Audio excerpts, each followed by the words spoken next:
Bonjour, une fois de plus, que la gloire et l'honneur reviennent à notre Dieu. Je suis, je suis, je suis époustouflée. Je suis étonnée. Je suis sans voix. Je suis vraiment sans voix. Je ne sais pas quoi dire à ce sujet. Juste dire merci. J'aimerais juste dire merci. Tout à l'heure, j'étais en train de lire sur Google Activity, la file d'actualité sur Google. Il y a une centaine d'élèves en Iran. Il y a une centaine d'élèves qui a été empoisonnée afin de dissuader l'école des filles d'ouvrir les portes. En Iran, une centaine d'élèves a été empoisonnée parce qu'ils ne veulent pas que les filles aillent à l'école. Ils veulent que les filles restent à la maison, s'occupent des travaux domestiques, deviennent des épouses, deviennent des mères. Et pour cela, ils sont prêts à tout. Ils ont empoisonné une centaine d'enfants, les enfants de quelqu'un. Juste parce que tu as envie que ta fille soit instruite, qu'elle apprenne à lire, à écrire, qu'elle apprenne à s'exprimer. Il y a des individus quelque part qui trouvent que c'est pas normal, c'est pas juste qu'une fille, qu'un enfant, parce que elle est une fille. C'est comme si elle avait choisi d'être une fille. Elles ont été empoisonnées. Et quand j'ai lu cela, ça m'a fait mal au cœur. Si l'homme qui a une conscience, si l'homme qui a un cœur peut se comporter de la sorte vis-à-vis d'un autre être humain qui est égal à lui, je te laisse imaginer ce que le diable est prêt à faire pour que tu ne sois pas instruit. Je te laisse imaginer ce que le diable est prêt à faire pour que tu n'aies pas la connaissance. Tout ça, c'est pour que la fille se taise, pour que la femme se taise, qu'elle soit soumise. Je te laisse imaginer ce à quoi le diable est prêt pour que tu lui sois soumis. Que lorsqu'il parle, que tu te taises parce que tu n'auras pas d'argument, tu n'auras pas de quoi lui répondre.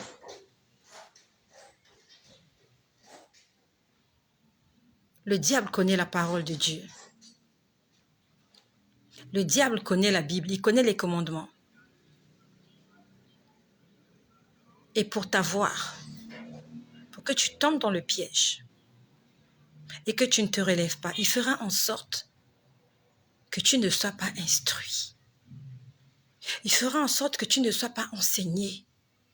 Il fera en sorte que tu n'aies aucune connaissance afin de bien te tromper. Bien te tromper. Tu sais, quand quelqu'un ne sait rien, tu peux le tromper. Hein? Tu peux bien le tromper. Parce que il n'a pas appris à réfléchir. Il n'a pas appris à compter. Il n'a pas appris à calculer. Il a un document en face de lui qui dit qu'il est l'héritier. Mais toi, comme tu sais qu'il ne sait pas lire, tu vas commencer à lui raconter des bêtises.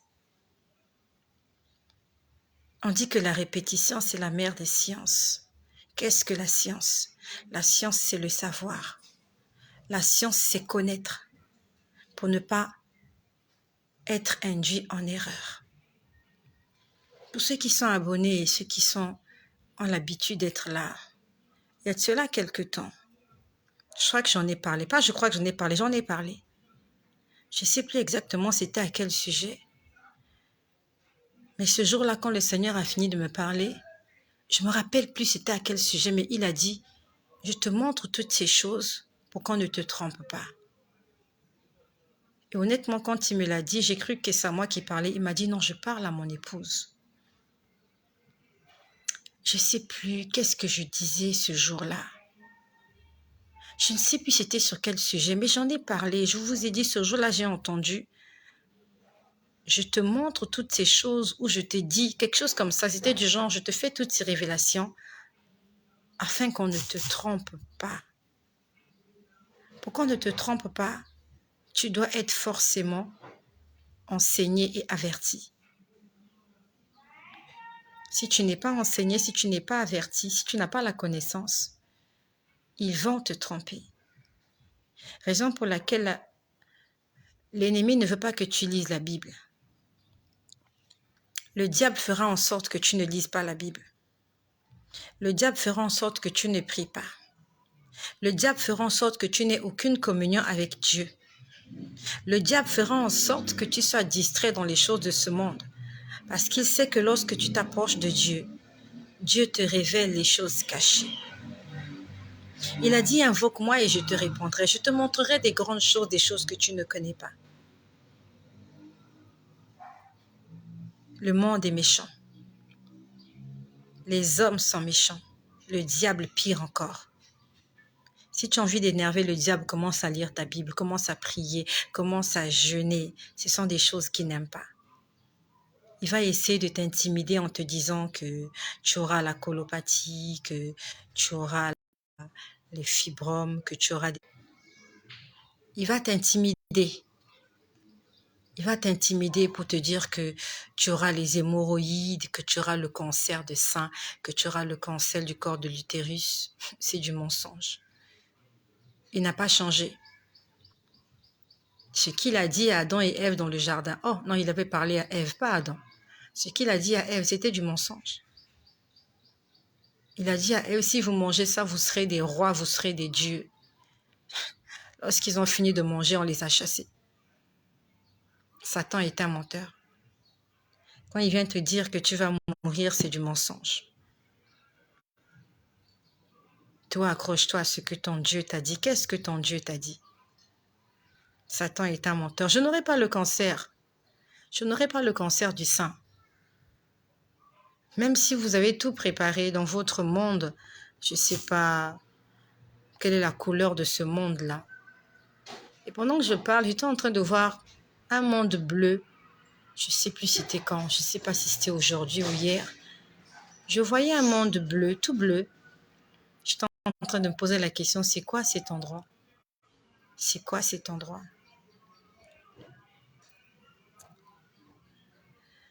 Hier, quand j'ai fini le partage, je voulais vous en parler hier soir, mais finalement, je m'étais endormie. Hier, quand j'ai fini le partage,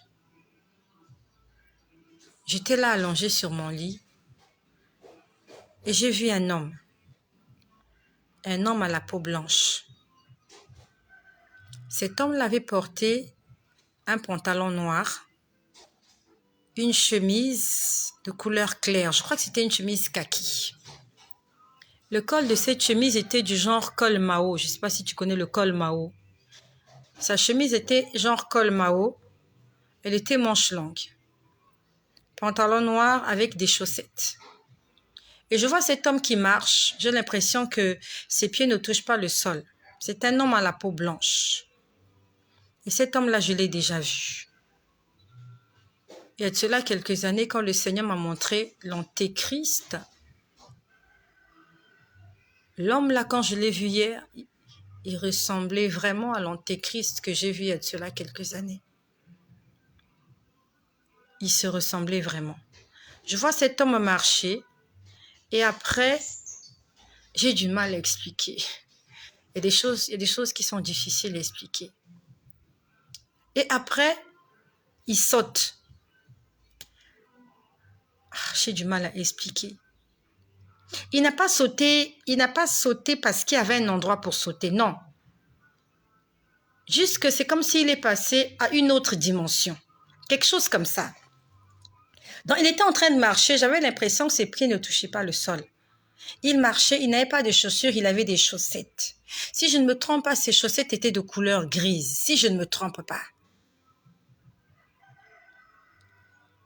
Il a marché, après, c'est comme s'il s'est laissé aller. En fait, c'est comme si, j'ai du mal à expliquer ce que ça signifie.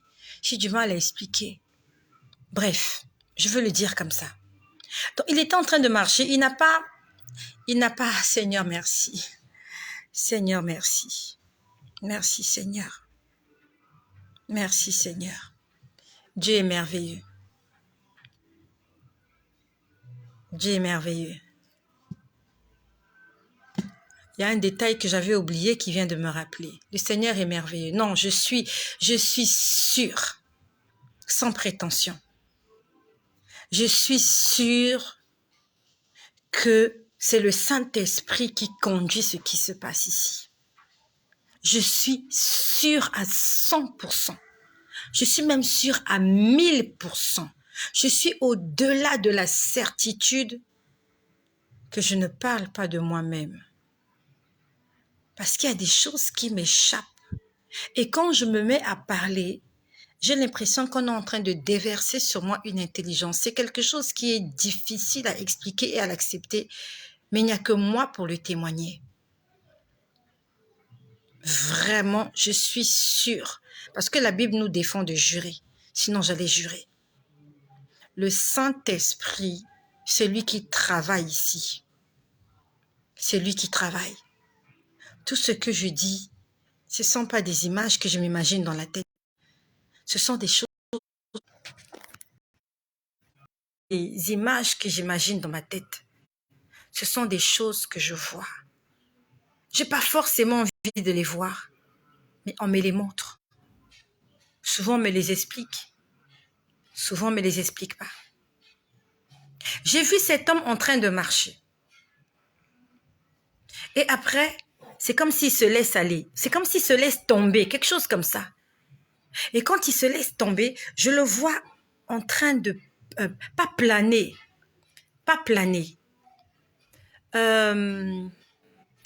Aïe, j'ai du mal à expliquer ce que j'ai vu. Pas planer. Mais vous savez, on va dire voler. Voilà. Vous voyez un peu? Voilà. Ok, je vais vous expliquer un peu la scène. C'est comme si quelqu'un, on va dire un parachute. Voilà, on va dire comme ça.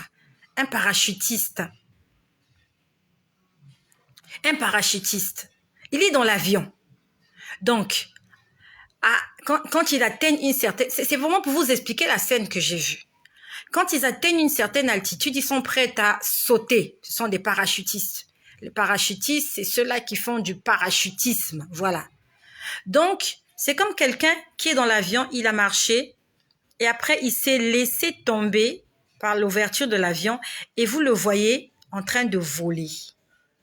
Et ça ressemblait à ça. Sauf que l'homme que j'ai vu n'était pas dans un avion. Il était juste dans un endroit, la couleur était claire. Et il a marché, il a fait quelques pas. Il n'a pas marché longtemps. À la limite, 1, 2, 3. Oui, peut-être 3 pas. 1, 2, 3. Et après, c'est comme s'il s'est laissé jeter comme un parachutiste. Et je le voyais, c'est comme s'il y avait du vent qui le gardait en hauteur. Quelque chose comme ça. C'est vraiment pour que vous puissiez comprendre ce que j'ai vu. Donc, c'est comme s'il y avait du vent, ou il y avait quelque chose en dessous de ses pieds qui le permettait d'être sur les airs, en fait, on va dire ça comme ça. Il était comme un parachutiste. Il était là, il était en train de voler. Et quand j'ai vu cette image, j'ai dit, mais qu'est-ce que c'est? Ça s'est passé hier. Ça s'est passé hier, après que j'ai terminé la vidéo d'hier. Et je peux te dire que je suis à 100% sûre que quand j'aurai terminé celle-ci, je vais prendre ma Bible, je vais la lire. Il est quelle heure? Il est 16 heures dans 1 minute. Je suis à 100% sûre. Lorsque j'aurai terminé ce partage, je vais prendre ma Bible, je vais lire ma Bible. Je vais me mettre à prier. Dieu va encore dire d'autres choses. Et c'est quelque chose, c'est devenu comme ma vie. C'est devenu comme ma vie. En fait, Dieu me parle tout le temps. Dieu me parle tout le temps. Every time. Every time. Mais comme il a dit, Ne nous réjouissons pas de ce que les esprits nous sont soumis, mais réjouissons-nous de ce que notre nom est écrit dans le livre de vie. La chose qui me fait peur, c'est qu'après que Dieu m'ait parlé comme ça, et si un jour il me dit qu'il ne me connaît pas, parce que hier je l'ai entendu. Je l'ai entendu hier. Je l'ai entendu hier matin. Hier matin, je ne sais plus quel partage j'étais en train de faire. Mais après le partage d'hier matin, j'ai entendu une voix dire, on était en train de parler à quelqu'un, c'était pas moi. C'était pas moi. Et on était en train de dire, je ne te connais pas. Je me suis dit, mais à qui on dit je ne te connais pas? Quelle est cette personne-là? Je sais que c'était pas moi. C'était pas moi. Je ne sais pas comment je le sais, mais je sais que c'était pas moi. Mais ça m'a fait quand même peur. Ça m'a fait peur. J'ai entendu une voix dire, je ne te connais pas. Ou je ne t'ai jamais connu. Non, non, je ne te connais pas. Voilà, c'était je ne te connais pas. Et on peut lire cette phrase dans le livre d'Apocalypse. Dans le livre d'Apocalypse, la Bible nous dit qu'au dernier jour, au jugement dernier, dans Apocalypse, il est écrit, plusieurs diront, Seigneur, n'avons-nous pas prêché en ton nom? N'avons-nous pas opéré des miracles en ton nom? N'avons-nous pas sauvé des vies en ton nom? Mais il leur dira, je ne vous ai jamais connus. Retirez-vous de moi, vous tous qui commettez l'iniquité. Nous devons faire extrêmement attention. Le fait que Dieu te parle n'est pas une garantie que tu es sauvé. On connaît le roi Nebuchadnezzar. Il avait fait des rêves. C'est Daniel qui les a interprétés. Nebuchadnezzar n'était pas un enfant de Dieu. On connaît Pharaon. Pharaon avait fait des songes qui avaient troublé son sommeil. Dieu l'avait averti. Et il y a un homme qui s'appelle Joseph qui est venu lui donner l'explication de ses rêves, qui allait avoir 7 années d'abondance et 7 années de vaches maigres. C'est le Seigneur qui me conduit parce que je suis en train de parler encore du chiffre 7. Sans me rendre compte, je suis en train de parler du chiffre 7. Ça fait quelques jours, Dieu est en train de me parler du chiffre 7. Et pendant que je prends l'exemple sur le roi, le pharaon, il avait vu 7 années d'abondance et 7 années de vaches maigres. Et c'est ce qui va arriver. Et c'est ça qui me rassure, que c'est Dieu qui est en train de nous avertir. À partir de cette année, pour les enfants de Dieu, ça sera le jubilé. Dieu va bénir ses enfants, les véritables enfants de Dieu vont vivre une expansion extraordinaire.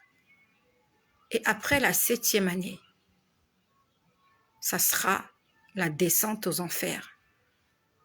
Parce qu'on passera à une autre étape. L'abandon sera terminé.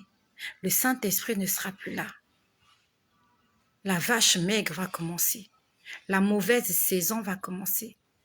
C'est pas ce que je voulais dire. C'est ma bouche qui est en train de parler. Quand j'ai commencé cette vidéo, je ne pensais pas arriver jusque-là.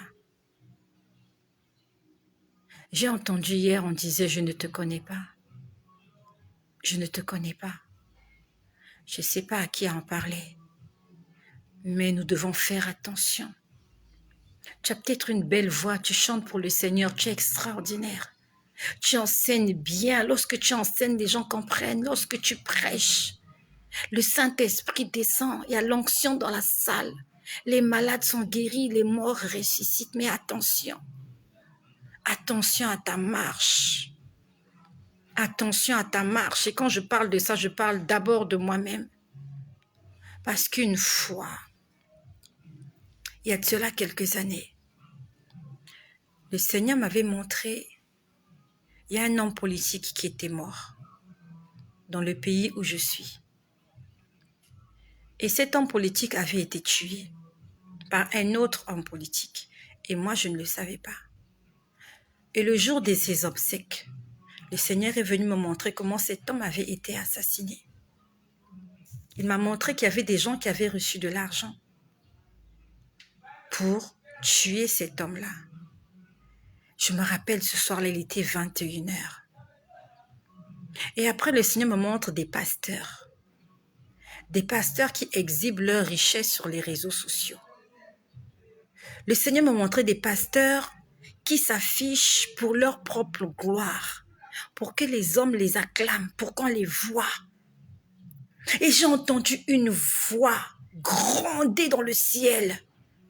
Je ne les connais pas. J'ai eu peur, j'ai tremblé dans mon lit. J'avais l'impression que c'est à moi qu'on parlait. Je me suis sentie misérable quand j'ai entendu cette voix-là. Pourtant, ce n'était pas de moi qu'il s'agissait. C'était de ces pasteurs qui exhibent leur richesse.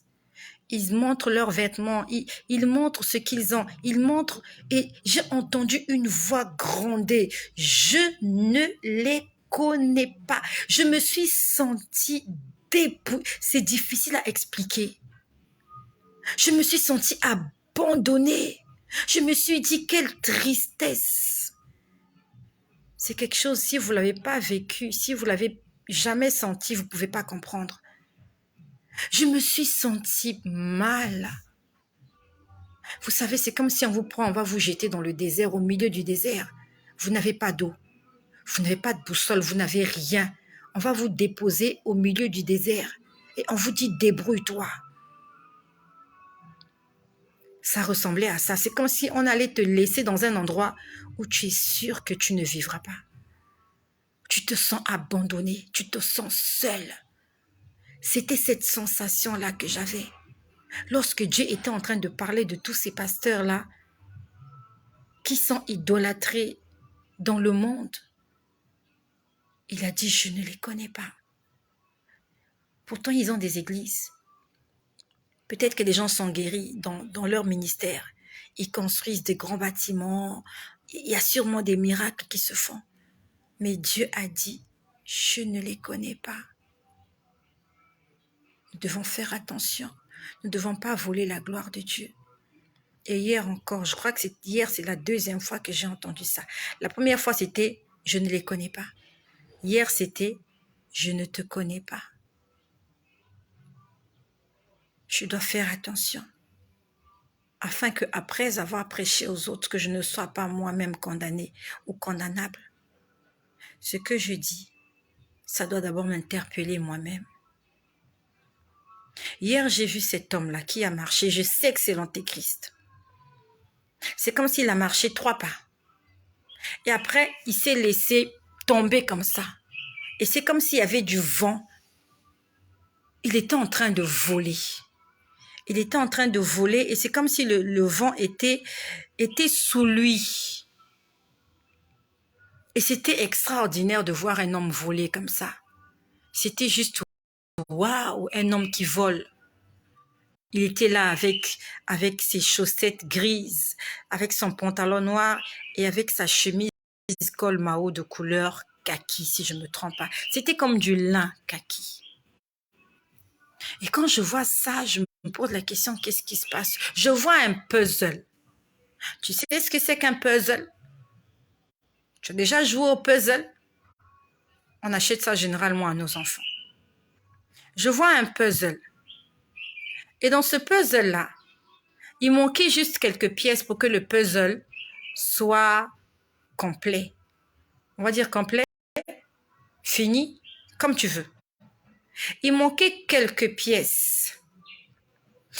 Il manquait quelques pièces. Maximum, j'ai pas envie de dire des bêtises. Il manquait quelques pièces du puzzle pour que le puzzle soit terminé, pour que le jeu soit terminé en fait. Il n'y avait pas 10 pièces. Je pouvais les compter. Il y en avait maximum 5, sinon 3. Parce que je voyais l'image. Ne me demandez pas c'était l'image de quoi. Je ne sais pas c'était l'image de quoi. Mais je sais que c'était une image. C'était une image, il y avait du bleu, je sais pas quelle image c'était, mais c'était, je voyais le puzzle. C'est comme si quelqu'un était en train de jouer au puzzle. Toutes les pièces étaient rassemblées et il ne manquait juste que quelques pièces. Et c'était au milieu. C'était au milieu du puzzle qu'il manquait juste quelques pièces pour que le jeu soit terminé. Et je sais que tu as compris ce que cela signifie. Maximum 5 pièces qui manquaient, sinon 3. Parce que je voyais quelques vides qui étaient là. Mais pas beaucoup. Maximum 5, j'ai dit, sinon 3. Parce que je pouvais les compter. Et si je pouvais les compter, ça veut dire qu'ils n'étaient pas nombreux. Les pièces qui manquaient n'étaient pas nombreuses. Ça, c'était hier. Après que j'ai terminé la vidéo d'hier après-midi. Et je vais te dire ce qui s'est passé aujourd'hui. Je vais te dire ce que j'ai vécu aujourd'hui. J'étais dans la cuisine. J'ai fait une vidéo tout à l'heure, ce matin. Et je me suis réveillée à... Bon, pas toi, je me suis réveillée. Après la vidéo, je me suis allongée, on va dire 7 minutes. Voilà. Lorsque j'ai terminé la vidéo, il était 12h01. Et je suis restée allongée sur le lit jusqu'à 12h08. Je quitte le lit à 12h01. Je suis allée faire à manger. Nous avons mangé du haricot. Nous avons mangé du haricot avec de la viande à l'intérieur et du riz. Je te mets un peu la salive dans la bouche. On a mangé du haricot aujourd'hui. Voilà. Et comme dessert, j'ai fait du pain perdu. C'est ce que nous avons mangé aujourd'hui. Et si tu es en train de manger, je te souhaite un bon appétit. Et si tu n'as pas encore mangé, je te souhaite d'avance bon appétit pour tout à l'heure. Voilà, que le Seigneur sanctifie ton repas de tout à l'heure. Alors, j'étais dans la cuisine et j'étais en train de penser à tout ça. Et à l'intérieur de moi, je me suis dit, et si tout ça, c'était mon imagination? J'y ai pensé, je me suis dit,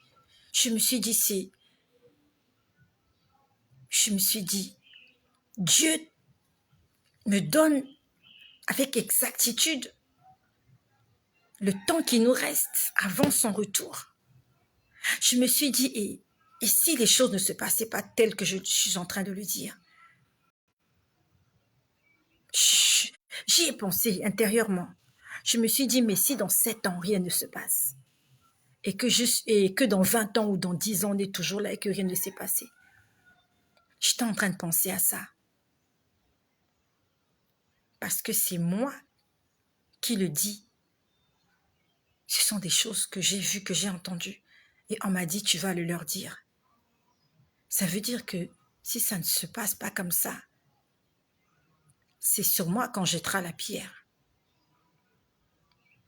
J'étais en train de penser à tout ça. Je me suis dit, mais s'il ne se passe rien, c'est vrai que les gens vont oublier dans 7 ans, mais les paroles s'envolent, mais les écrits restent, les vidéos restent.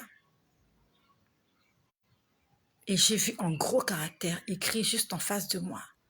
Donc c'est comme si Dieu était en train de me dire, pourquoi tu doutes? J'ai vu de façon agressive écrit en face de moi, 7 ans. On a écrit 7 ans. C'était écrit en face de moi, 7. A-N-S. Et j'ai senti l'agressivité avec laquelle on était en train de me présenter 7 ans. C'est comme si on me disait, j'ai dit et ça se passera comme ça. Et c'est comme si on me disait, ne doute pas. Ne doute pas. Je suis restée tranquille. Au fond de mon cœur, j'étais en train de me repentir parce que quelque part, je commençais aussi à douter comme toi. Beaucoup de gens ne vont pas croire à cela parce que Jésus a dit, il n'y a que le Père qui sait. Et vous voyez une dame qui vient, qui vous dit que Jésus lui a dit qu'il va revenir dans 7 ans. alors que lui-même il a dit qu'il ne connaît pas la date. C'est normal de se poser des questions.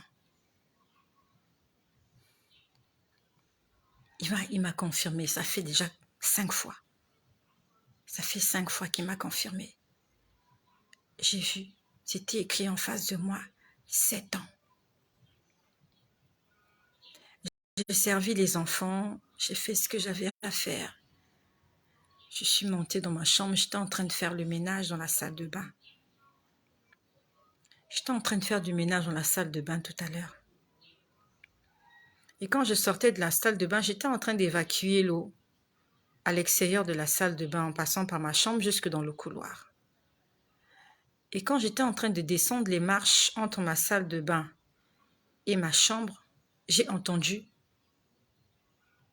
le roi Josias devint roi à 7 ans. Je l'ai entendu audiblement. J'ai retenu cette phrase. Le roi Josias devint roi à 7 ans. J'ai balayé l'eau jusque là où je devais balayer l'eau. Je suis revenue. Comme je ne savais pas là où c'était écrit, je suis allée sur Google. J'ai tapé. Il devint roi à 7 ans. Dans la Bible, où est-ce que c'est écrit? J'ai lancé la recherche. Je suis tombée sur le livre de 2 rois.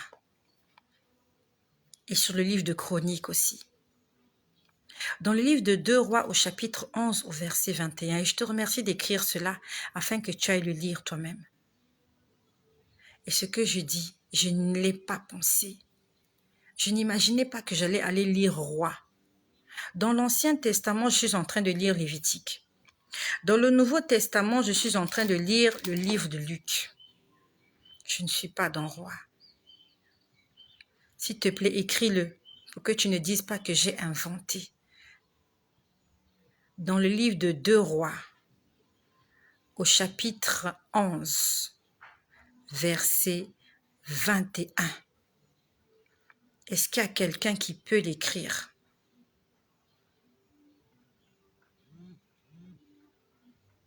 Deux rois, chapitre 11, verset 21. Merci Claire Nguessan. Joas avait 7 ans lorsqu'il devint roi. C'est ça, 2 rois, chapitre 11, verset 21. Joas, moi j'ai entendu Josias. Ça ressemblait à Josias. Et moi j'ai entendu Josias. J'ai entendu. Tu peux mal entendre, tu sais. Ça peut arriver que le Saint-Esprit te parle, tu as mal entendu. Parce que ce sont des mots. J'ai entendu Josias. Et quand je suis venue lire, Joas avait 7 ans lorsqu'il devint roi. Et quand tu lis l'histoire, en fait, Joas est un descendant de David. Le roi David, qui est le 2e roi en Israël. Après Saül, Dieu a arraché la royauté des mains de Saül et l'a donnée à David. Et il a promis à David qu'il ne manquera jamais un héritier sur le trône d'Israël. Et voilà comment les descendants de David, tous ne marchent pas en obéissant à la parole de Dieu. Et nous arrivons à l'un d'eux qui était Akazia. Akazia était le père de Joas. Et Akazia meurt. Akazia avait une maman, sa maman s'appelait Athalie. Lorsque Akazia, qui est le descendant direct de David, meurt, non, je suis désolée. C'est pas Josias. Moi, je parle de Joas. Moi, je parle de Joas. Moi, j'ai cru entendre Josias, mais c'était Joas. Nous sommes dans le livre de 2 rois, au chapitre 11, verset 21. Parce que j'ai entendu devint roi à 7 ans. Il y a quelqu'un qui m'a écrit Josias, c'est à 8 ans. Ok. Mais moi, j'ai entendu quelque chose devint roi à 7 ans. Moi, je dis ce que j'ai entendu. Et c'est par rapport à ça que je suis allée taper la recherche sur Google. Dans Athalie, qui est la mère du roi, qui était la mère du roi, elle a exterminé toute la lignée royale parce elle voulait devenir reine. Donc, elle a tué tous les enfants de son fils. Son fils qui était Akazia. Mais il y a un des enfants d'Akazia qui avait été gardé. On avait, comment je peux dire ça? On avait sauvé sa vie en fait. On l'avait épargné de l'épée. Et il est resté avec sa nourrice pendant plusieurs années. Et lorsqu'il a eu exactement 7 ans, on est venu lui remettre la royauté. On l'a nommé roi parce qu'il avait le sang de David qui coulait en lui.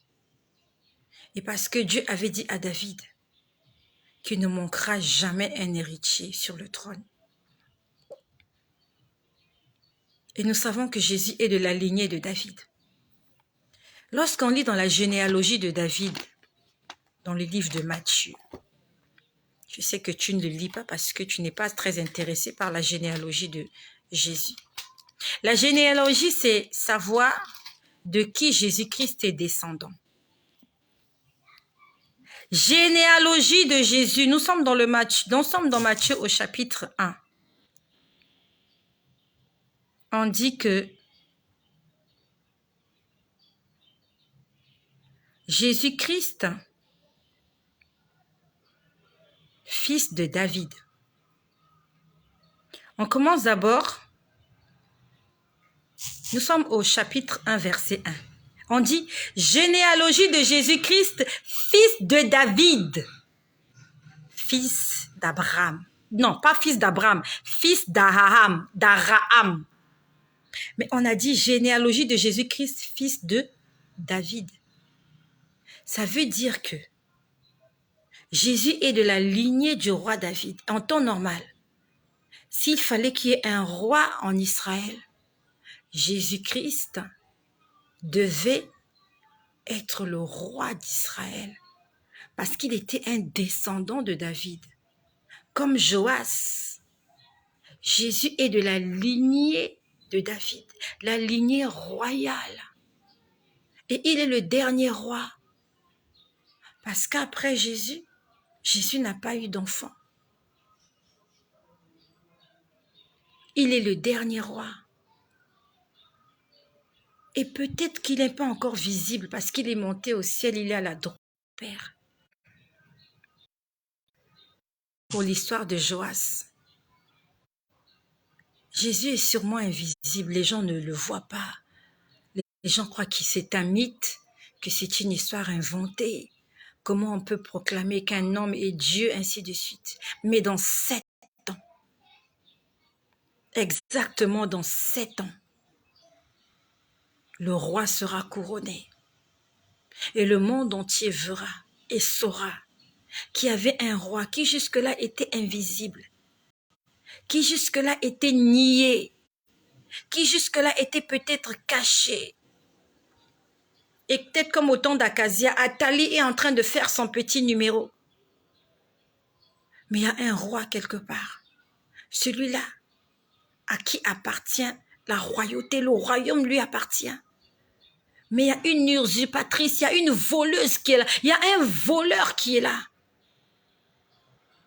qui a dissimulé, qui a dissipé, qui a fait disparaître toute la lignée. Mais il y a un qu'elle n'a pas pu tuer. Celui qui avait le sang royal, Joas, qui devint roi à 7 ans. Seigneur, je ne doute plus. Seigneur, je ne doute plus. Nous allons prendre une décision de commencer à partir d'aujourd'hui. Nous allons prendre une décision, une vraie décision. Je suis sûre qu'on a prophétisé sur toi et que tu attends justement que la prophétie s'accomplisse. J'espère qu'elle va s'accomplir dans moins de 7 ans ou dans moins de 8 ans.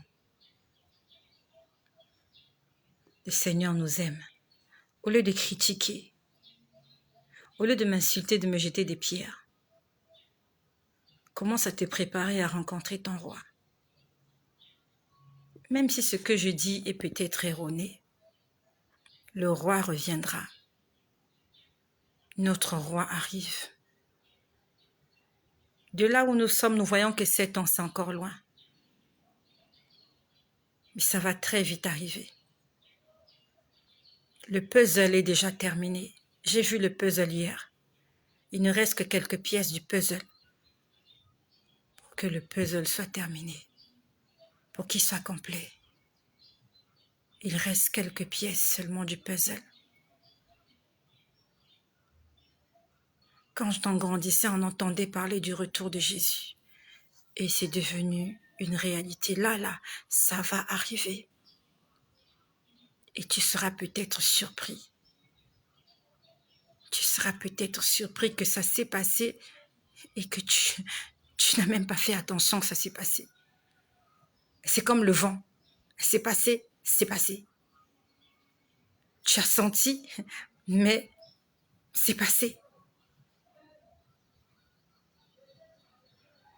Jésus-Christ est à la porte. C'est le moment de nous réconcilier avec le Père. C'est le moment et moi personnellement, j'ai hâte. J'ai hâte. Il y a trop de souffrance, il y a trop d'injustice. J'ai hâte que Jésus revienne pour que j'entre dans mon repos.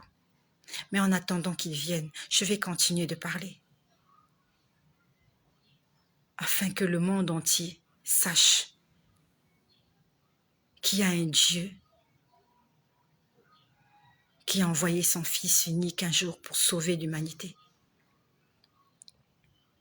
Les choses ne vont pas s'arranger pour la terre. Les choses vont aller très mal pour la terre.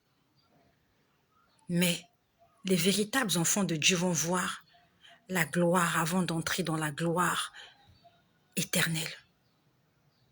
En ces 7 années qui nous restent, les vrais chrétiens seront des personnes influentes sur la terre. Si tu es un vrai chrétien, un vrai fils de Dieu qui vit dans l'obéissance, dans la soumission, si tu fais partie de l'épouse, le Seigneur va te faire entrer dans une atmosphère, tu ne comprendras pas. Avant que tu ailles au ciel, tu vas commencer à manger les prémices ici sur la terre. Et c'est réservé aux fils et aux filles de Dieu. Il nous reste 7 ans. Nous allons vivre des choses extraordinaires. Car la terre attend avec un ardent désir la révélation des fils de Dieu. La terre attend que nous puissions prendre les places stratégiques dans ce monde afin de changer ce système. Le monde est en train de souffrir. La nature est en train de souffrir. On a besoin des vrais fils qui craignent Dieu et qui vont établir des règles de justice et d'équité. Après cela viendra la fin. Jésus-Christ est Seigneur. Je suis convaincu. Et personne ne pourra me faire changer d'avis. Jésus-Christ me parle. Il est Dieu et il est amour. Qui aurait pu imaginer qu'il pouvait nous donner l'année? Il n'a pas donné le mois, ni le jour, ni l'heure. Il a donné l'année. Donc ne dis pas que tu n'étais pas au courant. Et peut-être que dans 7 ans, tu ne seras plus là. Peut-être que tu vas mourir l'année prochaine. Il n'y a pas que les païens qui meurent. Les chrétiens aussi meurent. Il n'y a pas que les païens qui tombent malades. Les chrétiens aussi tombent malades. Ça peut arriver que tu fasses un accident. Ça peut arriver que tu tombes malade et que tu meurs. C'est pas la peine de te dire, ok, je vais compter et à la 6e année, je vais commencer à me repentir. Ne sois pas comme une vierge folle. Elle a entendu le cri Elle était toujours assoupie. Pendant que tu entends le premier cri, réveille-toi et va chercher ton huile. Tu sais qu'il faut chercher. Et quand on cherche, c'est pas évident. Peut-être que l'huile n'est pas dans ton quartier. Peut-être que l'huile que tu cherches n'est pas dans ta ville. Peut-être que tu dois prendre l'avion pour aller chercher ton huile. Et prendre l'avion, il faut toute une logistique. Commence à chercher l'huile à partir de maintenant, à partir d'aujourd'hui. L'huile, c'est le Saint-Esprit. La communion avec le Saint-Esprit. L'amitié avec le Saint-Esprit. La collaboration avec le Saint-Esprit. Et surtout, sois en paix avec tous. Ne laisse personne te voler cette couronne. Ne laisse personne t'énerver. Ne laisse personne te mettre hors de toi. Faisons des efforts. S'il faut t'écarter de quelqu'un pour que tu sois sauvé, écarte-toi de la personne. S'il faut que pour ton salut, que tu n'ailles pas rendre visite à quelqu'un, ne va plus dans cette maison. Ne va plus là-bas. Ne côtoie plus la personne. Si cette personne-là te pousse à pécher, à faire du commérage, ne pars plus là-bas. Si cette personne, quand tu le vois, tu te mets toujours en colère, fais tout pour ne plus le rencontrer. Parce que la colère de l'homme n'accomplit pas la justice de Dieu. Nous sommes déjà avertis. Et moi, je suis déjà avertie. Il m'avait dit que si je reste obéissante, je ferai ce jour-là. Ça veut dire que si je me détourne de la voie que Dieu a tracée devant moi, si je commence à désobéir, je vais mourir dans moins de 7 ans. Mais si je veux être témoin de ces choses, je devrais obéir. Je devais terminer la course en étant vainqueur. Le puzzle est déjà complet. Il ne reste que quelques pièces du puzzle et ça va aller très vite. Ces pièces-là seront mises à l'endroit